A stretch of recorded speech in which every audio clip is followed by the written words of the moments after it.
तो आठवें गुणस्थान की चर्चा को शुरू किया था, और शुरू करने के बाद में उसे जो श्रेणी के साथ उसे कनेक्ट किया था कि किसे श्रेणी कहना और वो श्रेणी कैसे कैसे चलती है, इन दो बातों पर थोड़ा अपन ने डिस्कशन किया। अब जो अपने को चर्चा करनी है वो पर्टिकुलर आठवां गुणस्थान कैसा होता है, इसको बारे में इसमें अपने को थोड़ा समझना है। ठीक है। चलिए, आठवें गुणस्थान की चर्चा कौन वांचन करेगा? हितलबेन करेंगी, चलो। આપણે નેક્સ્ટ પેજ પરથી છે हाँ એના हाँ, એટલે આ चर्चा श्रेणी कॉमन चर्चा हो गई थी पूरी कि 21 प्रकृतियों का क्षय करने के लिए ये श्रेणी हुई थी। अब आठवां गुणस्थान किसे कहते हैं, वो जरा डेफिनेशन आ रही। आचार्य श्री नेमीचंद्र क्या कहा वो समझते हैं। हाँ। આચાર્ય શ્રી નેમિચંદ્ર દેવે ગોમટસાર જીવકાન ગાથા 50માં અપૂર્વકરણ ગુણસ્થાનની પરિભાષા આ પ્રમાણે આપેલ છે.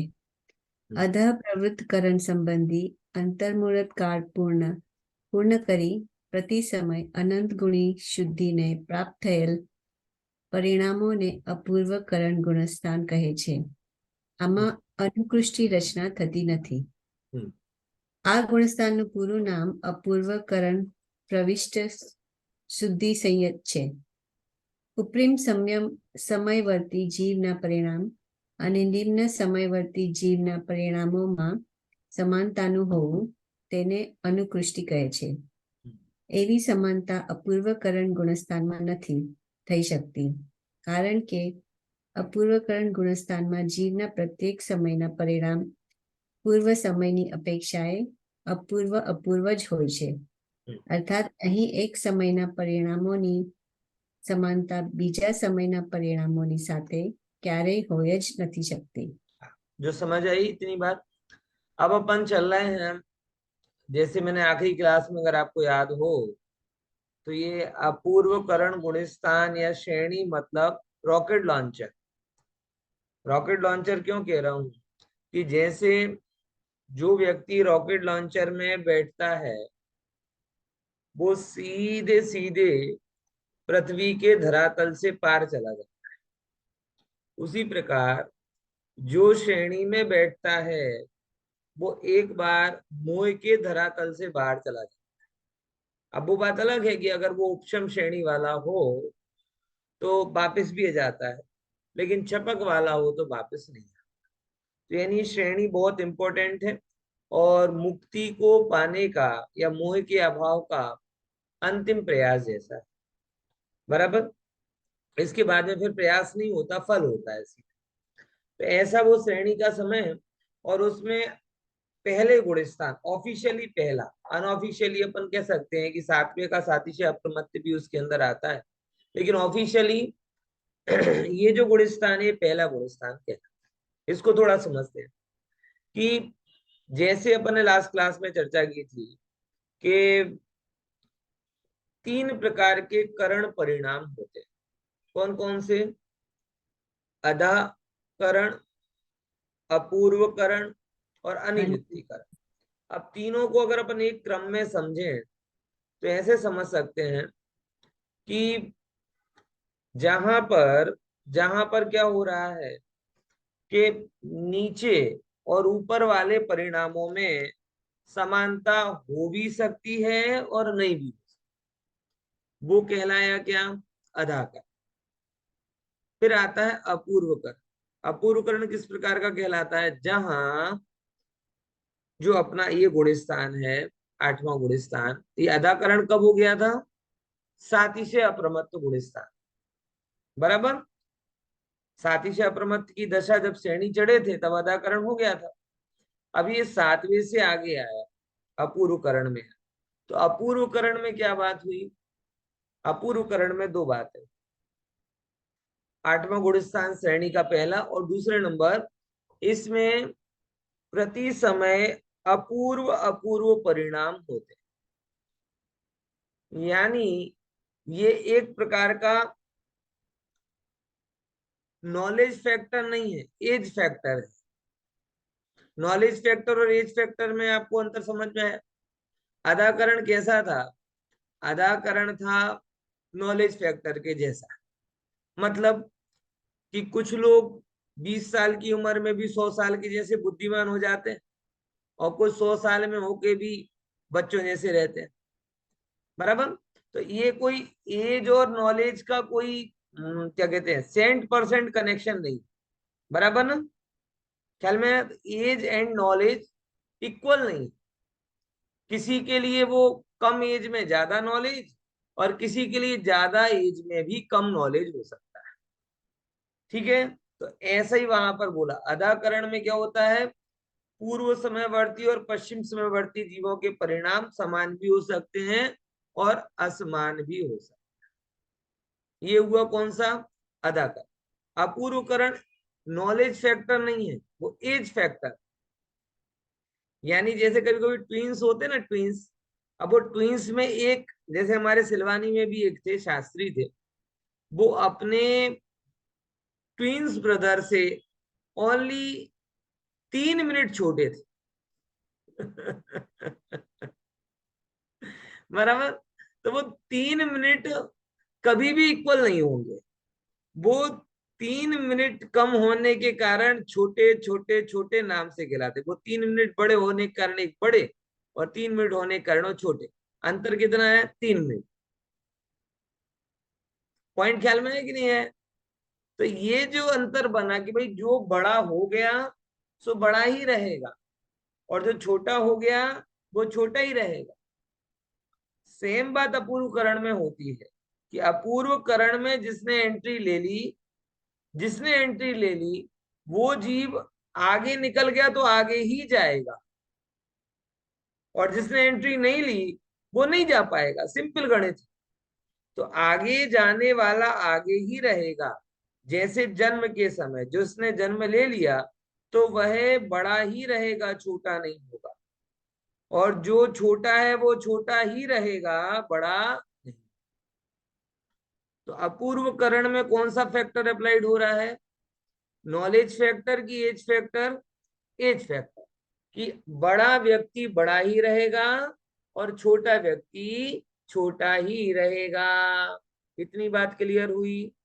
बराबर समझ में आया कि नहीं आया? है ना? और अपूर्व अधाकरण में कौन सा फैक्टर था? Knowledge factor. यानी कम समय वाले को ज्यादा विशुद्धि हो, ज्यादा समय वाले को कम विशुद्धि हो, ये दोनों हो सकते हैं। लेकिन अपूर्व का तो नाम ही अपूर्व है, कि जो अपूर्व हुआ, अपूर्व करण में आया, तो उसके प्रति समय कैसे परिणाम हो रहे हैं? अपूर्व अपूर्व परिणाम हो रहे हैं, यानी पहले कभी नहीं हुए हों ऐसे सारे परिणाम उनके उस अपूर्व करण गुण स्थान में हो। बराबर। तो इसीलिए यहाँ पर एक खूबी बताई, जब अपन ने खूबी की चर्चा की, तो 8वें गुण स्थान में अनुकृष्टि रचना नहीं होती। अब अनुकृष्टि रचना मतलब क्या कहलाता है? अनुकृष्टि रचना मतलब कहलाता है पूर्व के और वर्तमान के परिणामों में समानता। बराबर। यानी वही वाली बात अदाकरण के जैसी, कि 8 साल का भी बड़ा हो सकता है, वो क्या कहते हैं, बुद्धिमान हो सकता है, और 60 साल का भी बालक हो सकता है। तो जो पूर्व के और वर्तमान के परिणामों में जो समानता होती है, हो सकती है, उसे कहते हैं अनुकृष्टि रचना। और अपूर्वकरण में होता नहीं है। यानी हर जगह इसके परिणाम, नए समय वाले जीव के परिणाम नए नए ही होते हैं, अपूर्व अपूर्व ही होते हैं। यानी यहाँ एक समय ना परिणामों समानता બીજા સમયના પરિણામો સાથે ક્યારે હોઈ જ નથી શકતી, એને કહેવાય अनुकृष्टि रचना। बराबर। अब जीव यहाँ कितने समय तक रहता है? नियम से अंतर्मुहूर्त तक रहता है। बराबर। हाँ। क्लियर हुआ? अनुकृष्टि रचना समझ में आई? उपरिम समयवर्ती जीवना परिणाम और निम्न समयवर्ती जीवना परिणामों में સમાનતાનું હોવું તેને કહેવાય છે અનુકૃષ્ટિ રચના। અને એવી સમાનતા હોતી નથી માટે આપણે કહીએ કે આ કેવી થયો કે આ आठवां गुणस्थान में अनुकृष्टि रचना नहीं। इतना क्लियर हुआ। અહીંયા ઉપરીમ અને નિમ્ન એટલે ઉપરીમ આગળ એટલે હાયર, નિમ્નવર્તી એટલે લોઅર। પહેલા પહોંચે ઉપરીમ સમય વાળા, નિમ્ન એટલે પછી પહોંચે ઓછા નીચેના સમય વાળા। આટલું ખબર પડી? ઉપરીમ નિમ્ન। વૈશાલીબેન ખ્યાલમાં આવે ને? हाँ, साहब चलो। आ त्रण करण मैंने जયારે હું स्मारक में पढ़ता था ना, तब मुझे भी बहुत कंफ्यूजिंग लगते थे। और मैं वो नहीं कह रहा, लेकिन मुझे तब भी जब टीचर जो पढ़ाते थे उनसे संतोष नहीं होता, मुझे समझ में नहीं आ रहा, समझा नहीं पा रहे हैं, समझ में नहीं जो। तो मैं ये चाहता हूँ कि जो उलझन मुझे होती थी वो आपको ना हो, क्योंकि उसके बाद मैंने उसमें मेहनत की है, श्रम किया है। तो आप थोड़े स्मूथली उसको समझ लो, ये मेरी अपेक्षा है। बराबर क्लियर? हाँ, देखो आगे अपन पढ़ो। हाँ चलो, भेद अपेक्षा। हाँ ભેદ અપેક્ષા વિચાર ઉપશમક અપૂર્વકરણ અને શપક અપૂર્વકરણ એમ બે ભેદ છે। અપૂર્વકરણ પ્રવિષ્ટ શુદ્ધિ સંયત સંબંધી સ્પષ્ટીકરણ। શબ્દાર્થ અ એટલે નહીં, પૂર્વ એટલે પહેલા, અપૂર્વ એટલે અત્યંત નવીન, કરણ એટલે પરિણામ, અર્થાત પૂર્વમાં ક્યારેય પણ પ્રગટ ન થયા હોય તેવા અનુપમ શુદ્ધ પરિણામો। પ્રવિષ્ટ એટલે પ્રવેશ મેળવવો, અને શુદ્ધિ એટલે શુદ્ધુપયોગ, સંયત એટલે શુદ્ધાત્મ સ્વરૂપમાં સમ્યકતયા લીન। ચારિત્ર મૌલિના કર્મની 21 પ્રકૃતિઓના ઉપશમ કે ક્ષયમાં નિમિત્ત થવા વાળા પૂર્વમાં અપ્રાપ્ત વિશિષ્ટ વૃદ્ધિગત शुद्ध उपयोग परिणाम युक्त जीव अपूर्वकरण प्रविष्ट शुद्धि संयत छे। अब जो इतना समझते हैं अपन, अब यहाँ पे क्या हो रहा है कि नाम क्या है? अपूर्वकरण प्रविष्ट शुद्धि संयत। अपन शॉर्ट में अपूर्वकरण बोलते हैं, बराबर। लेकिन इसका पूरा नाम क्या है? अपूर्वकरण प्रविष्ट शुद्धि संयत, ठीक है ना? अब उसका एक एक शब्द का अर्थ किया। आ એટલે નહીં, પૂર્વ એટલે પહેલા, એટલે પહેલા ના થયા હોય। કરણ એટલે પરિણામ, એવા પરિણામ પ્રવિષ્ટ મળે એમાં, અને ત્યાં જઈને પછી શું કરે? શુદ્ધોપયોગનો આનંદ મેળવે, સંયતપણાનો આનંદ મેળવે, એને શું કહેવાય? અપૂર્વ કરણ પ્રવિષ્ટ શુદ્ધિ સંયત। બરાબર समझा कि नहीं समझा? ग्रीन सिग्नल મળ્યો અહીંયા कि एवा शुद्धात्म स्वरूप में एवा ऐसे लीन हो गए कि और कुछ उनको रहा ही नहीं, बस उसमें तल्लीन है, डूबे हुए हैं। तो इसे अपूर्व करण प्रविष्ट शुद्धि संयत के नाम से कहा। बराबर। अब इसमें एक और बात यहाँ बताई कि चरित्र मोहिनी का उपशम हो क्या क्षय हो, परिणाम दोनों में अपूर्वी अपूर्व।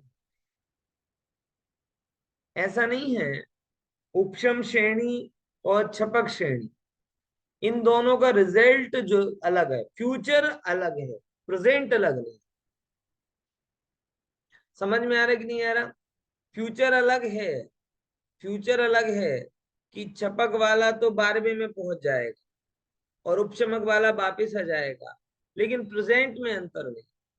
जैसा वेदन जो कुछ उपशम श्रेणी वाले को हो रहा है, तकरीबन वैसे का वैसा ही छपक वाले को हो रहा है। यानी खरेखर देखा जाए तो जब तक उतरते नहीं है श्रेणी में से, तब तक तो पता ही नहीं चलता कि उपशम श्रेणी चढ़ रहे कि छपक श्रेणी चढ़ रही। जब उतर जाते हैं तब पता चलता है कि अरे रे रे, पहले कोई कमी रह गई, इसके कारण उतरना पड़ रहा है, वरना ऐसी वितराग चारित्र यथाकार चारित्र का वेदन करने के बाद में वापिस क्यों आ जाते हैं? तो वही है कि उपशम वाले हों चाहे छपक वाले हों, विधि विधान बराबर होंगे, अवस्था बराबर होगी। बस इतना अंतर होगा कि उपशम वाले का सब उपशम उपशम होता हुआ होगा और छपक वाले का सब छह छह होते हुए। ठीक है? हाँ, 8 9 10 का सब कुछ सेम रहेगा। हाँ सब सेम, बस परिणाम अंतर है। 11वें वाला वापिस हो जाएगा और 12वें वाला हाँ, ऊपर आ गया। आईपीएल जीत जाएगा। समझे ना? हाँ, चलिए आगे। सम्यक्त्व अपेक्षा विचार हम्म, અપૂર્વકરણ ગુણસ્થાનમાં દ્વિતીયોપમ સમ્યક્ત્વ અને ક્ષાયિક સમ્યક્ત્વ આ બંને સમ્યક્ત્વોમાંથી નિરાજને કોઈ એક સમ્યક્ત્વ હોય છે. દ્વિતીયોપમ સમ્યક દ્રષ્ટિ મુનિરાજ તો ઉપશમ શ્રેણી પર જ આરૂઢ થાય છે અને શાયિક સમ્યક દ્રષ્ટિ મુનિરાજ ઉપશમ અથવા શપક આ બંને શ્રેણીઓમાંથી કોઈ પણ એક શ્રેણી પર આરોહણ કરી શકે છે. पहला मैंने एम कहो द्वितीयोपम सम्यक्त्व क्या कहलाता है? चर्चा तो अपन ने थोड़ी बहुत की है पहले। क्या कहलाता है द्वितीयोपम सम्यक? समझना। हाँ बोलो नीनाबेन। ઉપશમ સમ્યક દ્રષ્ટિ અને ક્ષયોપશમિક સમ્યક દ્રષ્ટિ દ્વિતીય કહેવાય. द्वितीयोपम सम्यक देखो, उपशम प्रथमोपम क्या कहलाता है? પહેલી વાર થાય જ. पहली बार सम्यक दर्शन हो तो प्रथमोपम, दूसरी बार हो तो द्वितीयोपम। હા એ જુદું ऐसा नहीं, अलग કઈ. है। हाँ, ये ध्यान रखना। ये क्रॉनोलॉजी में ऑर्डर के हिसाब से जाते हैं तो भटक जाते हैं। कई बार यही गणती करते हैं लोग कि पहली बार हुआ तो प्रथम उपशम, तो दूसरी बार होगा तो द्वितीय उपशम। इसमें क्या बड़ी बात? लेकिन यहाँ अंतर है। क्या अंतर है उसको समझ। देखो, उपशम सम्यक्त में श्रद्धा गुण की निर्मलता प्रकट होती है, इतना तो पता है आपको। उपशम सम्यक्त मतलब क्या हुआ? श्रद्धा गुण की निर्मलता। श्रद्धा गुण की निर्मलता के बिना उपशम सम्यक्त नहीं। और एक ऐसी निर्मलता मतलब क्षय के जैसी, एकदम नीट एंड क्लीन, बराबर ना? अब देखना, जीव पहली बार जब आत्मानुभूति करता है तो उसे उपशम सम्यक्त ही होता है, बराबर। अब उसके बाद क्या होता है कि एक तो उपशम सम्यक तो आत्मानुभूति के टाइम पे होता है, सेम सिचुएशन श्रेणी चढ़ते हैं तब बनती कि वही जो अपन कहते हैं ना कि आत्मा के कुछ प्रदेश ऊपर चले गए और कुछ नीचे चले गए और बीच की जगह खाली हो गई। ऐसे थे कर्मों की स्थिति, कुछ ऊपर चले गए कुछ नीचे चले गए, बीच की जगह खाली हो गई। तो उस समय में कोई कर्म का उदय नहीं है, कर्म का उदय नहीं तो मोह रहित परिणाम है। और उस समय बिल्कुल क्षायिक के जैसे निर्मल सम्यक वहां प्रकट होता है। ख्याल में आया कि नहीं आया? कर्म ऐसे समझो कि ये कर्म की स्थिति है, बराबर। एक पहले समय में दर्शन मोहिनी का उदय, दूसरे समय में, तीसरे समय में, चौथे, पांचवें, छठवें, सातवें, आठवें समय में दर्शन मोहिनी का उदय। अब हम उस उदय के कारण क्या कर रहे हैं? हम उस उदय के कारण निरंतर रागदेश मोह का कहीं ना कहीं भेदन कर। तो उपशम वाला क्या करता है? उपशम वाला वो भूल जाओ दया भावी छह सदवस्था रूप उपशम, इन विधि के माध्यम से वो ऐसे कर देता है।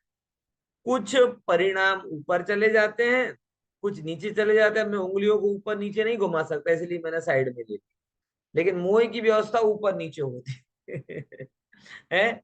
हमने है कि नहीं? तो ये बीच की जगह क्या हो जाती है? यहाँ पे उदय था, ऊपर उदय है, और बीच की जगह खाली, क्योंकि कुछ परिणाम का सदवस्था रूप उपशम हो गया, कुछ उदयाभावी क्षय हो।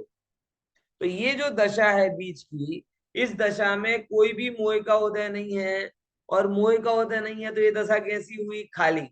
तो खाली मतलब जैसे क्षायिक में निर्मलता होती है वैसी ही निर्मलता उपशम में। ये पहली बार जब सम्यक दर्शन होता है, खास क्यों होता है? क्योंकि जो प्रथमोपशम होता है तब मोह रहित परिणाम का वेदन। और सेम सिचुएशन कब बनती है? कि जब जीव श्रेणी चढ़ रहा हो, और खासकर उपशम श्रेणी चढ़ रहा हो। तो उपशम श्रेणी चढ़ते टाइम पर, उपशम श्रेणी चढ़ते टाइम पर जो सम्यक दर्शन बनता है उसे द्वितीयोपम सम्यक तो कहते हैं। लेकिन वो किसके लिए होता है? सम्यक दर्शन के लिए नहीं होता, वो मोह के क्षय या उपशम के लिए। कुल मिला के जब जब भी जीव महत्वपूर्ण परिणाम करेगा, महत्वपूर्ण काम करेगा, तब तब ये आपके इस तरीके के त्रिकरण परिणाम हो जाते। बराबर समझ में आया कि नहीं आया? हाँ बोलो दिनेश भाई, आवाज नहीं आ रही? ચોથામાં પણ કયું મોહના રહિત અને આઠમામાં પણ મોહના રહિત કહો છો? हाँ, मोहना रहित। मोहना रहित એટલે કયા મોહ ન રહે? પહેલે સમ્યક દર્શન માટે શ્રેણી ચડી એક થયો, હવે हाँ, મોહના અભાવ માટે क्षय, એટલે अच्छा प्रयास क्या कर रहा है वो? मोह का अभाव, और भले हो नहीं पाए वो बात अलग है, वो बात अलग है, लेकिन उसका कोशिश क्या रहती है कि मोह का अंश भी मुझे हैरान, ठीक है ना? बराबर। चल, अब वो जीव जब श्रेणी चढ़ रहा है तो श्रेणी चढ़ते टाइम पर फिर से उसके ये जो दर्शन मोहिनी है, चरित्र मोहिनी है, उसकी सेम दशा बनेगी। એટલે कुछ परिणाम ऊपर जाएंगे, कुछ परिणाम नीचे जाएंगे, कुछ कर्म ऊपर जाएंगे, कुछ, तो जो बीच की जो थोड़ी दशा है ना, वो दशा कर्म रहित होगी, और कर्म रहित होगी तो उस दशा में ही वो श्रेणी चढ़ जाएगा। ये नियम है, ये नियम। अगर वो कर्म रहित दशा नहीं होगी तो श्रेणी, मतलब कहने का मतलब ये है कि मलिनता के साथ श्रेणी नहीं चढ़ी जा सकती। रॉकेट छोड़ना है तो एक छोटे से छोटे स्क्रू का भी ध्यान रखना पड़ता है कि वो भी ढीला ना पड़ जाए। ऐसे ही मलिनता जबकि आपके अंदर में रहेगी तब तक आप श्रेणी नहीं चढ़ पाओगे। इसलिए कुदरती रूप से वो दर्शन मोहिनी के कुछ प्रकृतियां ऊपर नीचे हो जाती हैं, और उसे ही द्वितीयोपम सम्यक तो कहते हैं। किसके लिए होती है ये चीज? ये चीज चरित्र मोहिनी कर्म के अभाव के लिए होती है। ठीक है, बराबर। चल आगे का पढ़ते। प्रश्न 72 तृतीयोपम सम्यक दृष्टि मुनिराज शपक श्रेणी નથી एक एक एक सेकंड, एक बात मैं बताना रह गई। इन दोनों में से उपशम श्रेणी वाले मुनिराज, मतलब कहना यहाँ पे देखो, सम्यक तो नहीं चाहिए एमा मुनिराज कोई एक सम्यक तो હોય છે। द्वितीयोपम सम्यक दृष्टि मुनिराज तो उपसम श्रेणी पर ही आरूढ़ होते, ये नियम। जिनको द्वितीयोपम हो रहा है वो कंपलसरी उपशम श्रेणी चढ़ेंगे, क्योंकि उन्होंने उपशम किया है। लेकिन छायिक सम्यक दृष्टि मुनिराज आइदर या और वाले, कैसे कि वो उपसम श्रेणी भी चढ़ सकते हैं और छपक श्रेणी भी चढ़ सकते हैं। अब उस संबंध में प्रश्न हुआ कि छपक श्रेणी वाले उपसम श्रेणी, छपक सम्यक छायिक सम्यक वाले उपसम श्रेणी, दो प्रश्न होंगे कि द्वितीयोपम वाले छपक क्यों नहीं चढ़ सकते, और सेकंड क्वेश्चन ये भी बनता है कि छपक वाले उपसम श्रेणी कैसे चढ़ जाते। देखो समझते, हाँ पढ़ो। દ્વિતીયોપમ સમ્યક દ્રષ્ટિ મુનિરાજ શપક શ્રેણી નથી ચડતા તેનું શું કારણ છે? ઉત્તર પુરુષાર્થની કમજોરીના કારણ જે મુનિરાજોને યથાર્થ શ્રદ્ધામાં બાધક દર્શન મોહનીય કર્મની સત્તામાંથી સર્વથા નાશ ન કર્યો હોય તેઓને ચારિત્ર મોહનીય કર્મનો નાશ કરવાનો ઉગ્ર પુરુષાર્થ ક્યાંથી અને કેવી રીતે થઈ શકે છે? અર્થાત નથી થઈ શકતો। બરાબર। વાસ્તવિક સ્થિતિ એ છે કે દ્વિતીયોપમ સમ્યક દ્રષ્ટિની પાસે હમણાં દર્શન મોહનીયની સત્તા છે। આ કારણે કંઈક વિશિષ્ટ કાળ વીતી ગયા બાદ તે મુનિરાજ કદાચિત નીચેના ગુણસ્થાનોમાં પડીને મિથ્યા દ્રષ્ટિ પણ થઈ શકે છે। પોતાના પુરુષાર્થની ખામીને કારણ પૂર્વ સંસ્કારવશ તથા સત્તામાં રહેલ કર્મનો ઉદય આવવાથી કિંચિત ન્યૂન અર્ધ પૂતગલ પરાવર્તન કાળ સુધી સંસારમાં પરિભ્રમણ પણ કરી શકે છે। જે મુનિરાજની શ્રદ્ધા ભવિષ્યમાં કિંચિત માત્ર પણ મલિન થવાની સંભાવના છે તે મુનિરાજની વર્તમાન કાળની પર્યાયમાં ચારિત્ર મોહનીય કર્મનો ક્ષય કરવાની યોગ્યતા હોતી નથી। ઉપરના વિવેચનથી આપણને આ નિર્ણય થઈ જાય છે કે શ્રદ્ધાની કોઈ પણ પ્રકારની અંશ માત્ર પણ ઓછપ અથવા તેને બાધક કરની સત્તા પણ ચારિત્રની નિર્મળતામાં અને પૂર્ણતામાં બાધક હોય છે। માટે પ્રથમ શ્રદ્ધાની નિર્મળતા માટે અપ્રતિહત પુરુષાર્થની આવશ્યકતા હોય છે। આટલો સમજીએ, આટલો સમજીએ। હવે જો प्रश्न ख्याल में है कि क्यों नहीं चढ़ पाते, तो इसका तो एक सीधा सीधा उत्तर है कि भाई पहले ये समझो कि द्वितीयोपम की जरूरत क्यों पड़ी। द्वितीयोपम की जरूरत क्यों पड़ी? कि द्वितीयोपम की जरूरत इसके लिए पड़ी कि पहले आपने कर्म का क्षय नहीं किया था। अगर आप क्षय कर देते तो उपशम क्यों करना पड़ता? एक सीधी सीधी सी गणित है ना। दवा लेने की जरूरत क्यों पड़ी? कि बीमारी हुई, स्वस्थ रहते तो दवा लेने की जरूरत ही नहीं थी। तो तो द्वितीयोपम सम्यक तो ये बताता है कि जीव का पुरुषार्थ कम, मंद, बराबर।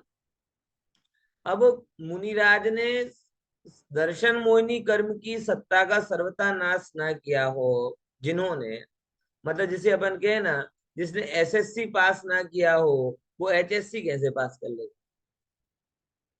सिंपल वस्तु है कि जिसने 10वां पास नहीं किया हो वो 12वां कैसे पास करे? यानी पहले नंबर तो 10वें को पक्का करो ना, तब जाके 12वीं में एडमिशन मिलेगा। वही बात यहाँ पर आ रही है कि जिन्होंने अभी इतना प्रयास नहीं कर पाए हो उग्र कि वो दर्शन मोहिनी का नाश किया हो, तो चरित्र मोहिनी का कैसे? और ये जो श्रेणी हो रही है ये दर्शन मोहिनी के नाश के लिए नहीं, ये चरित्र मोहिनी के नाश के लिए। अब वो जैसे चरित्र मोहिनी के नाश के लिए जाते हैं तो कहते भाई पहले दर्शन मोहिनी नाश किया कि नहीं किया? बोले नहीं किया, तो चलो उपसम श्रेणी। बराबर। मतलब क्या है, वो देख कर तो आ जाओगे लेकिन अभाव नहीं कर पाओगे। इससे क्या निष्कर्ष निकला? इससे ये निष्कर्ष निकला, बहुत महत्वपूर्ण बात, कि ये जो जीव है द्वितीयोपम सम्यक दृष्टि अभी दर्शन मोहिनी की सत्ता वाला है, श्रेणी भी चढ़ जाएगा, लेकिन अर्ध पुद्गल परावर्तन काल तक भटक भी सकता है। मतलब वापस आए तो कितने समय तक वो संसार में भटक भी सकता है। और ये कहकर हम क्या प्रेरणा कहना चाह रहे हैं? ये बोलकर हम ये प्रेरणा देना चाह रहे हैं कि कभी भी श्रद्धा के मामले में कचास मत रखो। सबसे पहले जीव को अपने श्रद्धा गुण की निर्मलता का प्रयास करना चाहिए। कुनकुन आचार्य देव ने भी दर्शन पावड़ में एक गाथा लिखी है, दंसण भट्टा भट्टा दंसण भट्टस्य नत्थि निब्बाणम सिज्जंति चरिय भट्टा दंसण भट्टा न सिज्जन। कि जो दर्शन दर्शन से भ्रष्ट हैं उनको कभी निर्वाण नहीं होता। एक बार चरित्र से भ्रष्ट जीव का उत्थान हो जाता है, उसको निर्वाण हो जाता है। सिज्जंति चरिय भट्टा, जो चरित्र से भ्रष्ट हुआ वो जीव का उत्थान हो जाएगा, लेकिन जो श्रद्धान से भ्रष्ट हुआ उसका उत्थान नहीं।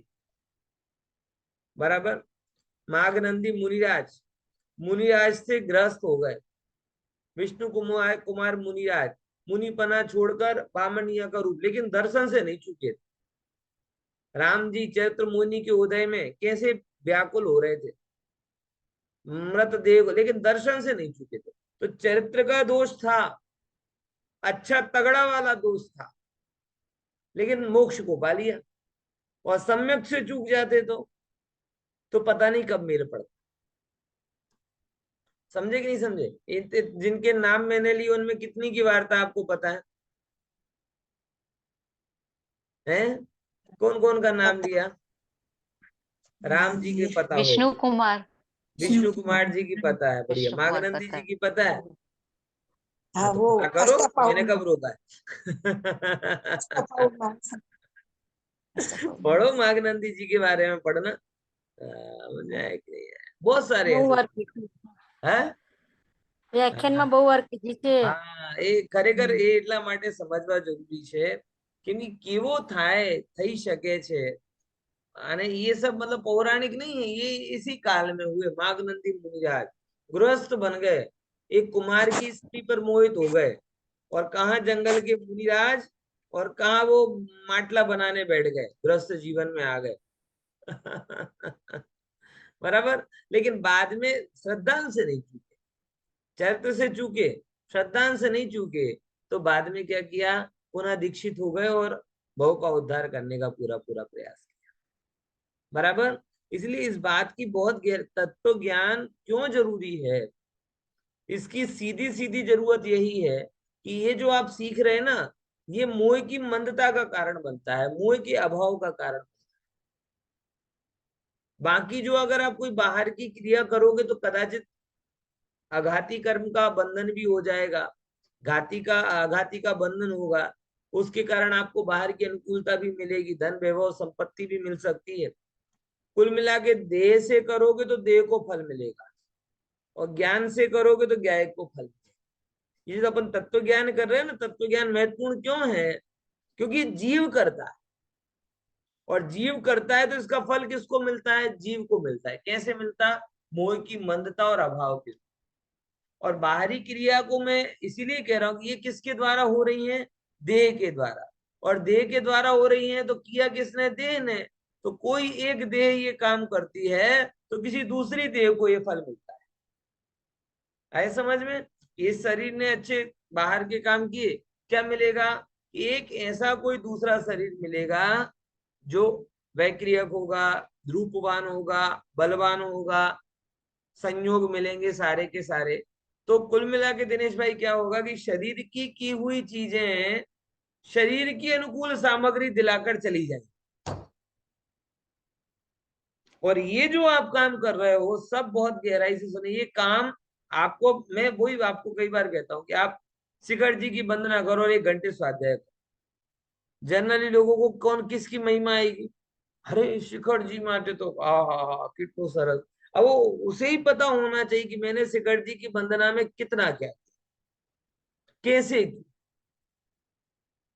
ये तो पता रहता है कितनी वंदना की, कितनी बार चढ़िया, क्यारे चढ़िया था, क्यारे उतरिया, बाहर थी के वो दिखातो तो, भीतर थी के वो दिखातो तो, કેટલો પરસેવો આવતો હતો, ઢીચણ દુખता था कि नહોતો दुख। आज बातों से अब इन बातों को किस में रखोगे आप बताओ? धर्म ध्यान में कि आर्तरोध ध्यान? ऐसे रो रो के बताए, अरे भैया चढ़ते चढ़ते आधे हो गए, पसीना पसीना हो, तो वेदना का स्मरण कर रहे हो तो वेदना नाम का अर्थ ध्यान होगा। विचारो मारी સાથે तो ये लोग होता मैंने छोड़ी ने जता रहा, इष्ट वियोग नाम का अर्थ ध्यान हो गया।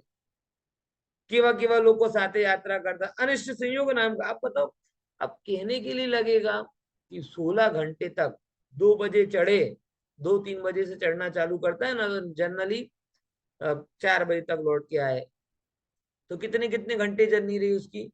14 घंटे, 16 घंटे। 16 घंटे तक उसने मेहनत की। अब वो खुद पकड़े कि उन 16 घंटों में मेरा धर्म ध्यान कितना।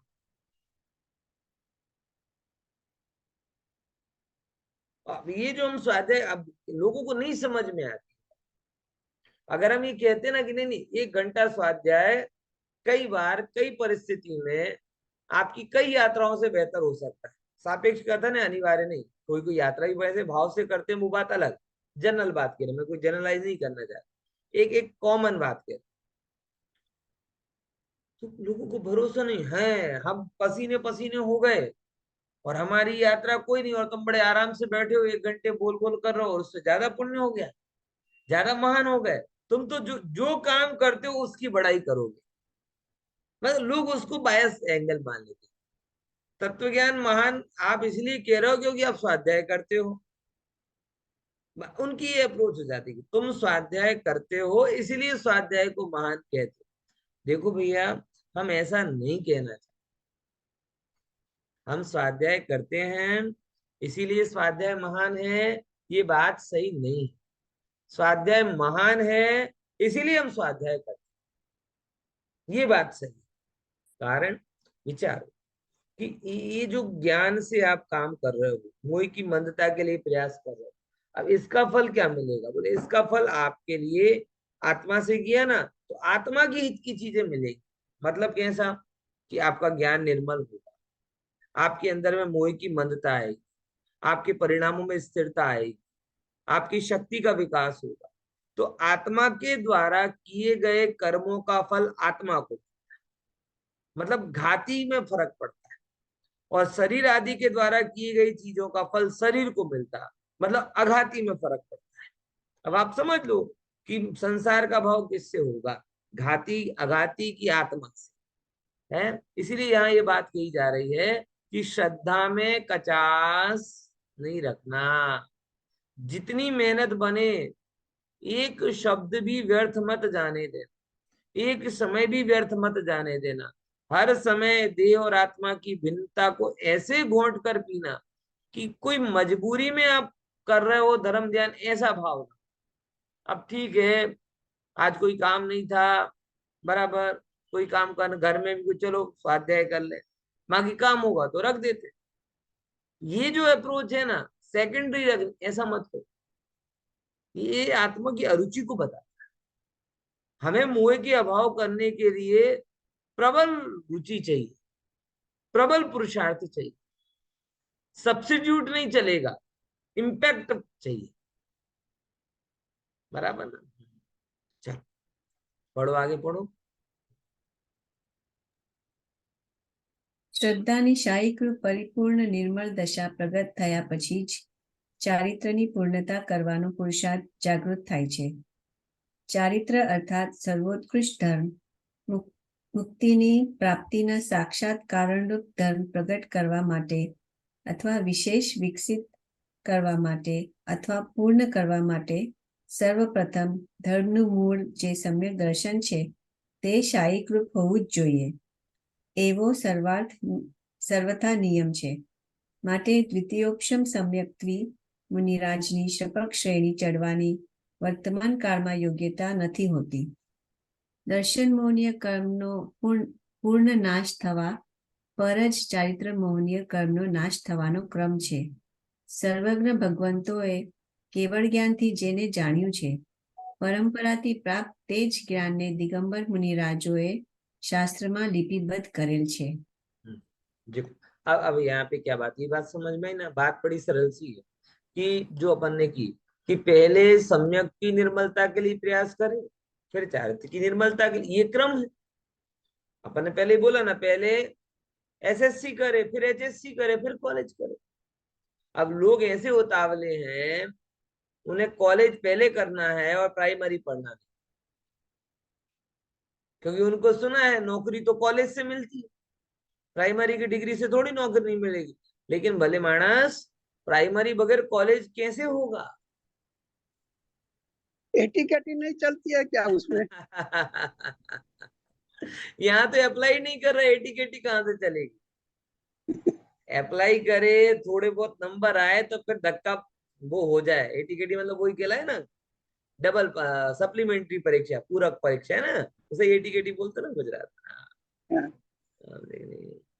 यहाँ एटीकेटी नहीं चलती भैया, पहले एडमिशन लो और पूरी तरीके से उसे उत्तीर्ण हो। बराबर, इसमें अधूरा नहीं होता। और गजब है, सम्यक दर्शन की परीक्षा दिनेश भाई, पासिंग मार्क्स कितने? 100 फुल होना चाहिए। मतलब वो पास होने के लिए 100 ही चाहिए, कोई 35 नहीं चलता है। में भी 99% भी कमी होगी ना तो सम्यक दर्शन नहीं हो पाए। इसलिए श्रद्धा की पूर्ण समर्पण, यहाँ तो पास के लिए पूरे चाहिए, एटीकेटी कहाँ से आए? अब पूरा पाने के लिए कितनी मेहनत करनी पड़ेगी सोचकर, और फिर जाके जब आप इसमें सक्षम हो जाते तब चारित्र में जाओ। ये क्रम है। क्या है? सम्यक दर्शन का परिणमन है गुप्त परिणम, और चरित्र का परिणमन प्रकट परिणम। जगत में मान बढ़ाई चरित्र के द्वारा बहुत जल्दी मिल जाती, कुछ भी ना करोगे, बस कपड़े चेंज कर लूं, दाढ़ी वाड़ी बढ़ा लूं, थोड़े बाबाओं के जैसा रहने लगूं, ये खाते हैं वो खाते हैं, आज इसका त्याग है, आज उसका त्याग है, 10-5 नियम बोलूं ना, आदमी पहले ही आपके पैर पड़, अरे साहब बाबा जी की जय। मतलब चारित्र से यश जल्दी मिलता है, जबकि चारित्र यश के लिए नहीं, यश के अभाव, उसके लिए कि मान आदि का अभाव करने के। इसीलिए जो उतावले जीव हैं, उतावले जीव, मैं चरित्र का विरोधी नहीं हूं, बार बार भी बात को क्लियर कर, चरित्र होना ही चाहिए, सदाचार भी होना चाहिए समय, लेकिन वो सहज होना चाहिए, सम्यक के साथ में होना चाहिए। सम्यक के बिना का चरित्र कई बार आप देखोगे वो कहीं ना कहीं गलत इफेक्ट उसका हो। बराबर, दवा देने के पहले पात्रता होती है। 4 महीने के बालक को, 4 महीने के बालक को बड़ों के जैसी दवा दे दी जाए तो क्या होगा? इफेक्ट होगा कि साइड इफेक्ट होगा? बोले नहीं नहीं, जो दवा हम देते हैं वो दवा हमने बच्चों को दी, और ऐसे वैसे नहीं, बेस्ट डॉक्टर की दी। बस डॉक्टर को हमने उम्र नहीं बताई, क्योंकि उम्र बता देती तो वो हमें दवा देता नहीं, हमें तो बेस्ट डॉक्टर चाहिए था। तो भैया 4 महीने के लिए 4 महीने जैसी बालक की दवा होती है। सेम बात आपसे कह रहा हूं कि चरित्र अच्छी चीज है, बहुत बढ़िया चीज है, मोक्ष का साक्षात कारण है, साक्षात धर्म है, लेकिन सबसे पहले वो चारित्र जिससे मिलता है, ऐसे सम्यक दर्शन के ऊपर प्रयास। हमें अगर मेडिकल कॉलेज में भी एडमिशन लेना है तो हम 10वीं के एग्जाम को साइड में नहीं रखते। हमें पता है कि आगे का एडमिशन इससे होगा, 12th के एग्जाम को भूलते नहीं है, क्योंकि आगे का काम इससे होगा। बराबर। तो ये एक थोड़ी सी बात है कि भाई शास्त्रों में तो ऐसा मर्म है कि पहले श्रद्धा की निर्मलता, बार बार ज्ञानाभ्यास के द्वारा श्रद्धा की निर्मलता करो, और ऐसी दशा आती है फिर भोग आपको आपकी तरफ खींचते नहीं है, कषाय आपको आकर्षित नहीं करती। ऐसी स्थिरता की दशा में चारों तरफ अपने आप प्रकट हो जाते। वो बातें हम कह रहे हैं, है ना। आगे પ્રશ્ન 73 મુનિરાજને દ્વિતીયોક્ષમ સમ્યક દ્રષ્ટિ થવું જ ન જોઈએ. તેઓ આવું જઘન્ય કાર્ય શા માટે કરે છે? ઉત્તર: કર્મનો ઉપશમ કરવો અથવા ક્ષય કરવો એ કામ ન કોઈ મુનિરાજનું છે અને ન કોઈ પણ શ્રાવકનું છે, કારણ કે કર્મ જળ છે અને તે આત્માથી અત્યંત ભિન્ન છે. મુનિરાજ નિજ શુદ્ધાત્મામાં રમણ કરવારૂપ કાર્ય કરતા રહે છે. તેના નિમિત્તિક કર્મોમાં તેઓની પોતાની સ્વયંની યોગ્યતા અનુસાર જે અવસ્થા થવી જોઈએ તે થતી રહે છે. મારે શાયિક સમ્યક્ત્વ કરવું છે એ ઈચ્છાથી કોઈને પણ શાયિક સમ્યક્ત્વ પ્રાપ્ત નથી થતું, મુક્તિ પણ નથી થતી. એક દ્રવ્ય બીજા દ્રવ્યનું સારું ખરાબ અથવા બીજા દ્રવ્યમાં કંઈ હેરફેર જ નથી કરી શકતા એવો નિશંક निर्णय करवो જોઈએ. जो देखो, अब समझते हैं, इसमें बहुत मार्मिक बात है कि भाई ऐसा क्यों करते हैं। आप ये क्या है, बचकाने प्रश्न है, थोड़े चाइल्डिश प्रश्न। आऊ ना करवू જોઈએ ना, आऊ ना करवू જોઈએ ना। अरे भाई, कौन है जो ऐसा करना चाहता? ऐसा कोई मुनिराज ये विचार करे कि ना મારી પાસે શ્રેણી ચડતા પહેલા ચોઈસ આવે કે બિઝનેસ ક્લાસમાં જવું છે કે ઇકોનોમી ક્લાસમાં જવું છે, તો આવી ચોઈસ આવે તો નો ડાઉટ એ બિઝનેસ ક્લાસ એટલે છાયક શ્રેણી સિલેક્ટ કરે. પણ અહીંયા કોઈ ચોઈસ આવશે ક્યાં છે? અને પૂતગલમાં હું ફેરફારો કરી શકું? मैं पूतगल में फेरफार तो कर ही नहीं सकता। तो फिर क्या होता है कि वो तो आत्मलीनता का पुरुषार्थ कर रहे हैं, और आत्मलीनता के फल से सहज ही जो जैसा कर्म का उदय होना होता है वैसा हो जाता है। उसे यहाँ पे कहा जा रहा है कि भाई देखो, हमने कुछ किया नहीं, लेकिन वो अपने आप वहां पर हो गए। मुनिराज कोई ऐसा जानबूझकर सोच विचार करके नहीं करते, वो तो उदय आना होता है तो आ जाते। दूसरे नंबर, જે યોગ્યતા થતી એ થાય એટલે કોઈ ફેરફાર કરી શકતા નહીં, એવો પહેલા નિર્ણય કરવો જોઈએ. હવે 74 પ્રશ્ન 74 કર્ણાનુયોગના કથન સમયે વચ્ચે વચ્ચે આધ્યાત્મનો વિષય શું ખીરમાં કાકર જેવો નથી લાગતો? તેને છોડીને વાત કરો ને. ઉત્તર: અરે ભાઈ, તમે આ શું વાત કરી? કર્ણાનુયોગમાં આધ્યાત્મ કંકર જેવો નહીં, સાકર જેવો છે. જેમ સાકર વગર ખીર જેવી નથી લાગતી, તેમ આધ્યાત્મ વગર કર્ણાનુયોગની અપેક્ષા સમજમાં નથી આવતી. એક દ્રવ્ય બીજા દ્રવ્યનું કંઈ પણ કરી શકતું નથી. સર્વ દ્રવ્ય સ્વાધીન તથા સ્વતંત્ર તથા સ્વયં પરિણમનશીલ છે. આ તો સર્વજ્ઞ કથિત વસ્તુ વ્યવસ્થાનું મૂળ પ્રાણ અર્થાત સર્વસ્વ છે. આ માત્ર આધ્યાત્મનો જ વિષય નથી, ચારેય અનુયોગોનો મૂળ આધાર છે. આના વગર જીવનમાં ધર્મ થવાની વાત તો જવા દો, ધર્મ સમજવાની પાત્રતા પણ નથી આવી શકતી. जो एटलो सुनो, अब उसने एक बड़ा प्रश्न किया कि क्या बीच बीच में कर्णानुयोग के बीच में एक द्रव्य कर सकता नहीं, दूसरे द्रव्य का कुछ कर सकता नहीं, ऐसी अध्यात्म की बात है। कर्णानुयोग को कर्णानुयोग के हिसाब से पढ़ाओ, कंकर जेम के मेड़ो। तो एक मीठी फटकार लगाइए, भाई आ दूध में कंकर नहीं, खीर में कंकर नहीं, खीर में शू है? साकर है। भले ही डायबिटीज का रोगी हो, लेकिन खीर तो मीठी ही अच्छी लगती। क्षमता के अनुसार वो कम खाएगा, निरोगी होगा तो ज्यादा खाएगा, लेकिन खीर हो, दूध पाक हो, बासुंदी हो, तो ये कैसी लगेंगी? मीठी ही अच्छी लगती। है। और दूसरे नंबर की बात, ये जो एक द्रव्य दूसरे द्रव्य का कर नहीं सकता कुछ भी, ये कोई समय सार का सिद्धांत थोड़ी। हम लोगों ने तो समय सार में ही समझ, अरे ये तो कुदरत का सिद्धांत है, चारों अनुयोगों का सिद्धांत है। कर्णानुयोग में भी यही बोला, द्रव्यानुयोग में भी यही है, प्रथमानुयोग सब में ये है। इवन देन जगत में जो भी हम कर रहे हैं उस समय भी हमारे अंदर में प्रतीति तो यही होनी चाहिए कि एक द्रव्य दूसरे द्रव्य का कर्ता नहीं। अब हमारे अंदर में प्रतीति हो नहीं पाती है, इसीलिए हम भटकते हैं, इसीलिए सम्यक से दूर है। तो ये कोई ओकेशनली कहने वाली बात नहीं, ये ऑल टाइम घुटन करने वाली बात है कि एक द्रव्य दूसरे द्रव्य का कुछ नहीं कर सकता, एक द्रव्य दूसरे द्रव्य का कुछ नहीं कर सकता। ऐसी घुटन के बगैर सच्चे अर्थ में जिनवाणी सुनने की पात्रता भी नहीं। बराबर। तो ये कोई इस बात को अनुयोगों के आधार पर सिलेक्शन और रिजेक्शन करने की कोई तो वहां पे होती नहीं है, क्योंकि ये भगवान की वाणी का सार है, प्राण है ना। हाँ, चलो आगे पढ़ो।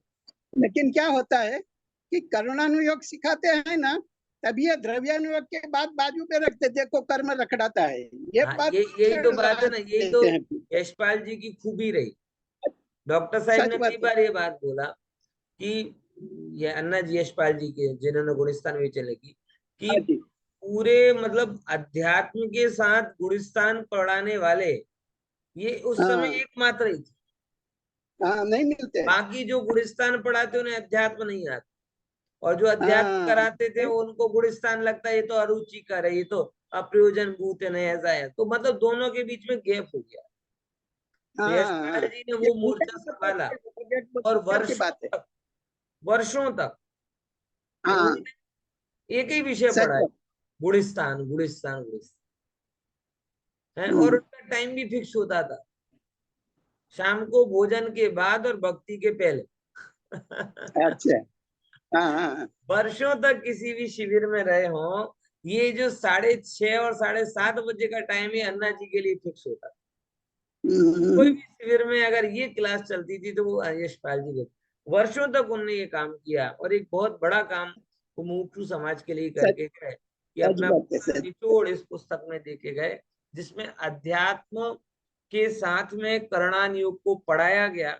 ऐसे पढ़ाया गया कि आपको लगे ही नहीं कि हम्म, आप करणान योग पढ़ रहे हो, इतनी मिठास के साथ में उन्होंने ये पूरी की पूरी बात बताई।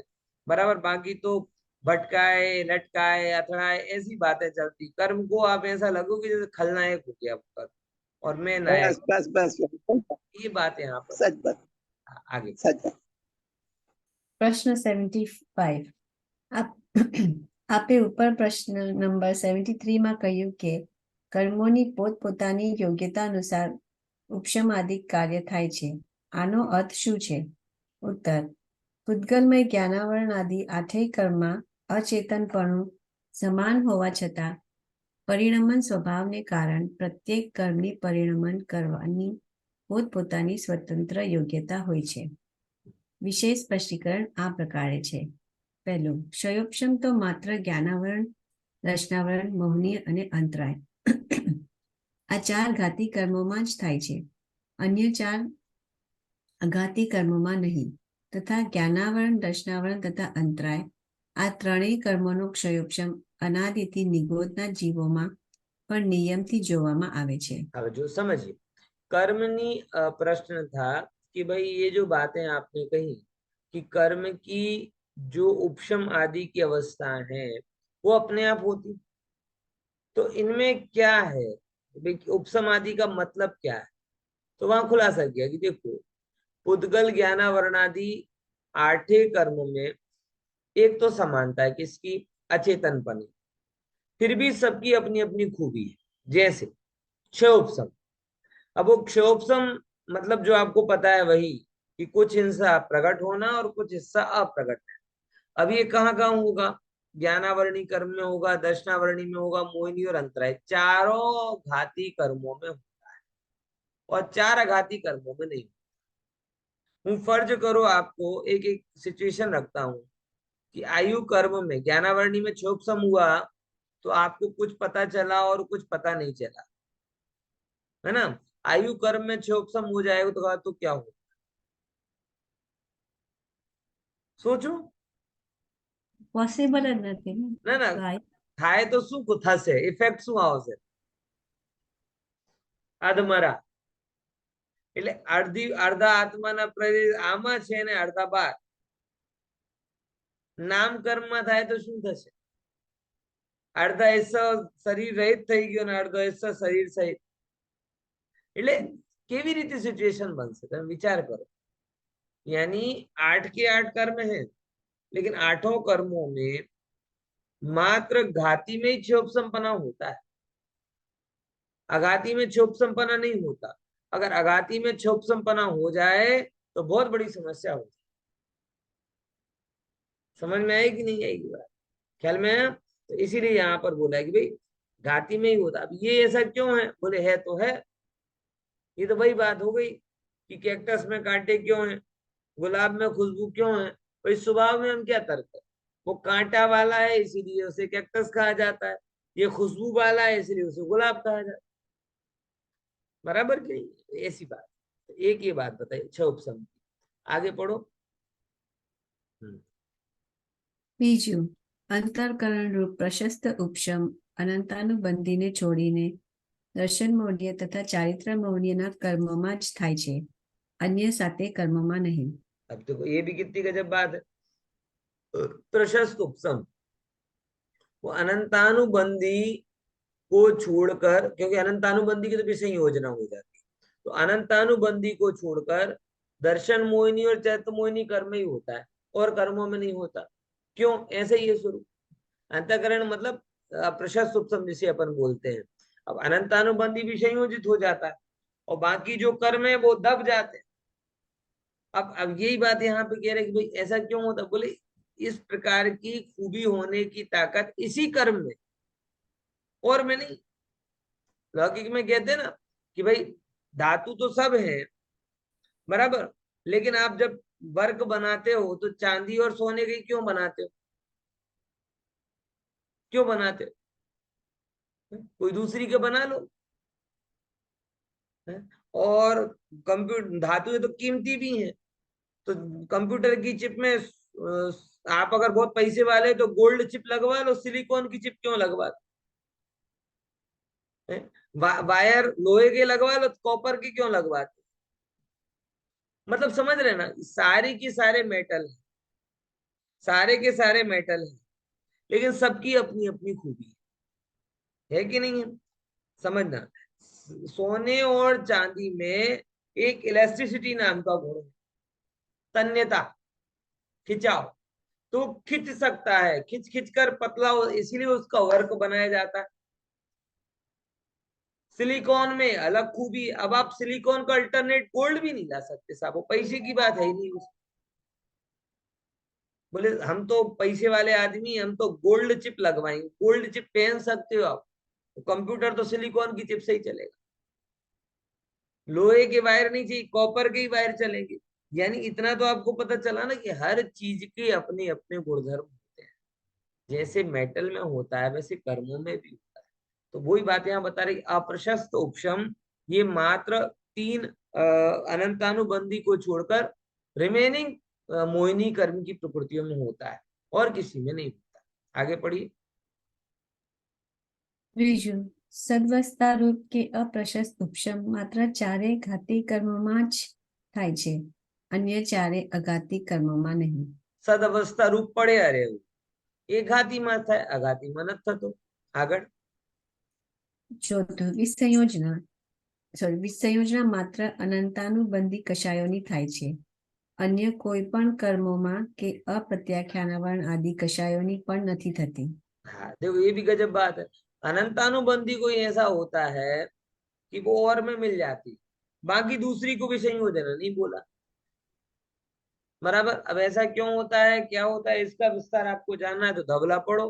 धवला में एक अकेली पुस्तक विषय योजना के लिए है, 16 पुस्तक है ना, उसकी एक पुस्तक अकेली विषय योजना के लिए इतनी है जो आपको 1-2 लाइन में बताया जा रहा है।